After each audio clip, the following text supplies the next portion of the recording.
How you doing, ladies and gentlemen, and welcome back to MechWarrior Online with Scout. Now, in my last MechWarrior Online video, I got an interesting question from Mitchell Merchant, and I'm going to flash it up on the screen for you here. Mitchell asked, essentially, how has the game changed in the year that I've been gone beyond the skill tree and the Civil War tech, and does the game have a different feel for me now that I'm back? And what I want to do in today's video is I want to answer Mitchell's question because I think it's actually a really good question and worth talking about. So what I'm going to do, I do want to address the skill tree and the Civil War tech because I think those are absolutely very big changes here in MechWarrior Online. So we're going to spend a few minutes here in the Mech Lab taking a look at the skill tree, and then I'm going to address the other two parts of the question, the Civil War tech and the feel of MechWarrior Online. But when I do that, I'm going to show you guys an excellent game I had in my Hunchback 4H in the background, so that it's not such a boring, just one-way conversation. So diving into the first part of Mitchell's question is the the skill tree. You can't get around talking about the changes to MechWarrior Online without talking about the skill tree, and I don't think I've ever shown it on this channel. So let's take a look at it, and I want to use the Zeus 9S2L, the loyalty variant here, as an example because this is a mech that I have not played very often at all. So if we take a look at the skill tree, right, if we get this thing opened up, you're in for a rude awakening if you haven't played in a while, because as you can see, our nice simple skill tree that provided flat bonuses to everything and was the same for every mech and really only about 4 tiers deep, I think it was, has now been changed into 239 nodes, and you can see how they're divided up here amongst the various trees. And yeah, it is a lot to try to take in if you're coming back to MechWarrior Online after some time away, and it is very confusing. And worse, XP used to be how you bought nodes. That is no longer the case. The experience points that you rack up in your mech, you now have to convert into skill points at the cost of C-bills, right, to buy nodes, which you can then use to unlock the various points in these trees. And as you can see, like, look at the firepower tree. It's 70 different nodes in there. And if you're new to MechWarrior Online, I cannot imagine how overwhelming this must be. And even if you played it once or twice and you're trying to come back, like, where do you find the things that you're used to? Yeah, there's heat gen here, but where's my cool run and all that stuff, Well, that's way over here in operations. You can find over here heat containment and cool run. And there's no guide. There's no explanation to it whatsoever. And so at the end of the day, I think the skill tree is really a mixed bag at best. In the pro column, yeah, it does give you more flexibility because you can do what you want unlocking the nodes. It's not a fixed tree with kind of fixed flat bonuses, if you will, and it is more tailorable, right? I can get after specific aspects of a mech instead of just going with the flat general bonuses that we had before. But it is, like I said, incredibly confusing to new players and to some degree for returning players.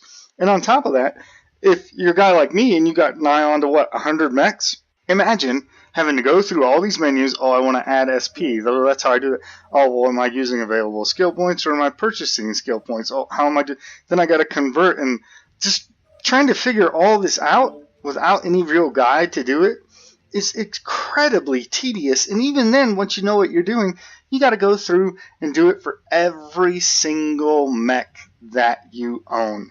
And that is just incredibly tedious, and I cannot believe, on top of everything else, that it costs C-bills. So for new players, on top of them trying to gather up C-bills to buy a mech, then, as we've all known all along, you can't just buy a mech and play it. No, you've got to convert it to double heat sinks. 9 times out of 10, you got to add endo steel to it. On top of all that, now there's the C-bill requirement of skilling the mech up. And I just think that's really, really odious. And yeah, I'm not really a fan of the skill tree in its current implementation. So, like I said, I want to continue this discussion with the Civil War tech and whether or not the game has a different feel. But before I jump into that, I'm going to bring up some Hunchback 4H gameplay for you guys so we don't sit here and just stare at the Mech Lab. So let's get that going, and we'll continue this discussion. Alright guys, this is a game I had on Canyon Network in the Hunchback 4H, and I thought it's a great game. And I thought it would provide a good backdrop for our continuing discussion of the current state of MechWarrior Online. So the next part of the discussion, you kind of can't get around it, is the introduction of the Civil War tech. And just like the skill tree, I really think that is a mixed bag at best. On the pro side, it does give you more options, right? You have an incredibly increased number of tools in your kit bag, if you will, to build a mech and to make a mech do different things. And you can also now, with those tools, force a lot more mechs into roles that they previously couldn't fill because they just didn't have the tools to do it. But I think that's really a short view of it. And if you back up and take the long view, there are some second and third order consequences there that are not all that great. And one of those is homogeneity, the fact that all the mechs are more or less the same, that I've been pounding and pounding and pounding on since this game started. If you introduce all these kits and you allow these mechs to take all these roles that they couldn't take before, where is the drive for me to purchase a new mech? Why would I want to buy a new mech? And we'll get to more on that later, but that's kind of con number one. And then you have con number two, and you guys know it's coming, balance, right? This has always been a very difficult game to balance because you're trying to take a board game where you couldn't aim and convert it into a video game where you can be very precise with your shots. And so we've always had difficulties with balance. And how do you convert one into the other? And introducing all this additional tech before you've got that question answered really just kind of muddles the issue, in my opinion. And I feel like we're right back to trying to troubleshoot individual problems with individual weapon systems or maybe individual systems on individual mechs. And we're not really hitting the overall balance issues kind of overlying the video game. And so that's kind of where I feel with the Civil War tech. Which brings me to the discussion, does the game have a different feel? Which was really the core of Mitchell's question. And I got to tell you guys, honestly, if we're brutally honest about it, and we kind of stand back and take a big picture view of things, I think the answer to Mitchell's question is no. Despite all the things that have changed and all the things that have been introduced, I really don't think MechWarrior Online has a distinctively different feel than it did when it was 8 versus 8 and just coming out of beta. Laser Vomit is still the king. It's probably always going to be, honestly, because of the way Battletech is built, and that's the system that we base this on. And removing the quirks and whatnot, which, don't get me wrong, I wasn't a huge fan of quirks because I felt like they were band-aids to cover over underlying issues, right? But they did make individual mechs and chassis different and special. And as you guys will know, right before I left, I came around to the fact that, even if I don't like them, quirks are probably good for the game. And when we remove them, right, you used to have mechs with 50% bonuses to PPZ projectiles. Now watch this Timberwolf get eaten alive by a hunchback. I loved this part. But when we removed that, right, and we said, okay, we're going to give you no more than a 20% bonus quirk-wise, and you have to make the rest of it up with the skill tree, we're back to what I was talking about in the Civil War tech and homogeneity of mechs. All the mechs are the same. They're more or less the same. A mech is no more than the sum of its hard points and its geometry. There's no unique individual feel to any particular mech, and thus there's no drive for me to go out and buy new mechs. And if there's no drive for me to go out and buy new mechs, what's the shelf life of MechWarrior Online?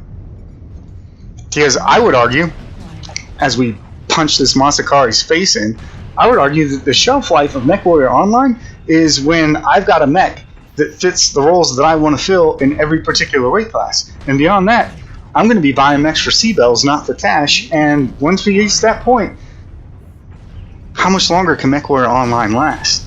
And so that's why I say no, it really hasn't changed. And I don't think that's good. I think we're unnecessarily limiting where we can go with MechWarrior Online and how long it can last by some of the decisions that we're making and things that we allow players to do. And don't get me wrong, I don't think people are doing it from a insidious or bad, I don't think people want the game to fail, in essence. They're trying to provide players choice, but when you provide this much choice, remember, too much of anything is a bad thing, even if that thing is good. Right? Too much choice is, in the long run, bad for the game. If any mech can fill any role just about as well as any other, then why am I paying cash for them? Prime example, guys. they just announced they were pushing the Charger and the Hatamoto. Now, you guys know I'm a House Korea fanboy. Like, that's what I always play, right? You have to know that I've been waiting for the Hatamoto for ages. But why am I going to pay cash for it? I can do everything that Hatamoto can do just as well in an awesome 9M. So why would I pay cash? The only reason that I'm going to pay cash is to bring it to you guys before anybody else. As a consumer, as a guy that doesn't put his games up on YouTube, what's the drive to pay cash for the Hatamoto and the Charger? And the answer to that is, at least from my little foxhole, I can't tell you guys. I really don't know the answer. And when we've reached that point in MechWarrior Online, we've reached a bad position when there's no longer any drive for a person to go out and pay money for their favorite mech. They're just going to get it on C-bills because they've got something else in the garage and they might not like it as much, but it does the job just as well. So, Mitchell, the short version, that's the long version answer to your question. The short version, I think, is, despite all these changes, I really don't think MechWarrior Online is fundamentally different than it was when it came out. And I don't think that's a good thing. Because as you guys know, you can only play the same game for so long before it's time to move on to something else. And previously, PGI had the benefit of the fact that there weren't very many Battletech games out there, or at least games in the Battletech IP. But now you've got Battletech from Harebrained Schemes, you got MechWarrior 5 coming out, and I don't know, let's just say I'm not confident that MechWarrior Online will continue to be as successful as it has been in the past, largely because it was one of the few games in the IP that was done this well. And I mean, don't get me wrong, I think this is a fantastically done game. I just don't agree with all the decisions that have been made. So I hope that answers your question, Mitchell.